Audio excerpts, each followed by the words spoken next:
علامہ ذہبی نے لکھا ہے کہ ابو حسین احمد بن محمد خراسانی کے جن کو نوری کہا جاتا ہے، ایک مرتبہ بغداد میں دریائے دجلہ کے کنارے چل رہے تھے کہ قریب سے ایک کشتی گزری۔ دیکھا کہ ملاح بہت سارے شراب کے مٹکوں کے ساتھ بیٹھا ہوا ہے۔ ابو حسین نوری اس پر چڑھ گئے اور پوچھا، یہ کیا ہے اور کس کے لیے ہے؟ ملاح نے کہا، آپ کو اس سے کیا لینا دینا؟ ابو حسین نے اصرار کے ساتھ ملاح سے پوچھا، بتاؤ یہ کیا ہے؟ ملاح نے کہا، اللہ کی قسم آپ بڑے فضول گو آدمی ہیں، یہ خلیفہ معتضد باللہ کی شراب ہے۔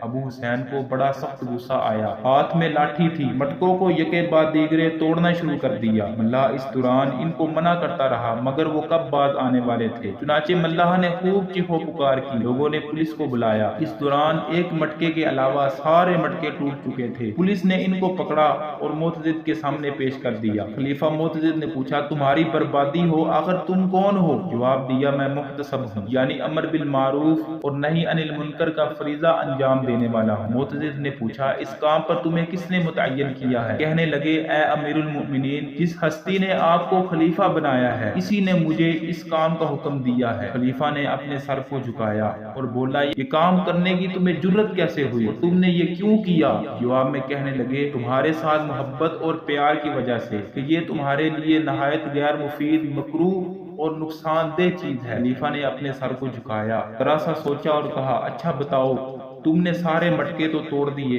ایک باقی جو رہ گیا اس کو کیوں نہیں توڑا؟ فرمانے لگے، دراصل جب میں نے مٹکوں کو توڑنا شروع کر دیا تو میرے دل میں محض رب کی رضا کی نیت تھی اور میں نے اس کی جلالت کی خاطر یہ کام کیا، مگر آخری مٹکا توڑنے سے پہلے میرے دل میں یہ خیال آیا کہ میں نے اتنا بڑا کام کر دیا، باوجود یہ جاننے کے کہ یہ مال خلیفہ کا ہے کوئی پرواہ نہیں کی۔ جب یہ خیال میرے دل میں آیا تو پھر یہ کام رضا الہی کے لیے نہیں رہا تھا، لہٰذا میں نے آخری مٹکا چھوڑ دیا۔ معتضد کہنے لگا، جب ہم نے تمہیں محتسب مقرر کر دیا اور اب جو بھی تمہیں منکر نظر آئے اسے تبدیل کر دو۔ ابو حسین نوری نے فرمایا، جناب اب میرا اس کام کو کرنے کا ارادہ نہیں ہے۔ خلیفہ نے پوچھا، کیوں؟ اس کی کیا وجہ ہے؟ جواب دیا، پہلے یہ کام اپنے رب کی رضا کے لیے اور اس کی مدد کے ساتھ کرتا تھا، اب تمہیں راضی کرنے کے لیے پولیس کی مدد سے کروں گا۔ معتضد کہنے لگا، اگر آپ کو کوئی حاجت ہے تو پیش کریں۔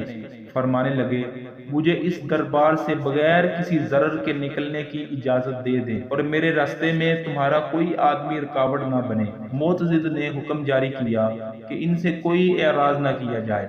ابو حسین نوری بغداد سے نکل کر بصرہ میں قیام پذیر ہو گئے اور حتی الامکان کوشش کی کہ اپنے آپ کو چھپائے رکھیں تاکہ معتضد کے لیے کوئی سفارش طلب کرنے والا نہ آ جائے۔ جب معتضد نے وفات پائی پھر یہ بغداد واپس چلے گئے۔ ان ابو حسین نوری کی وفات 295 ہجری میں ہوئی۔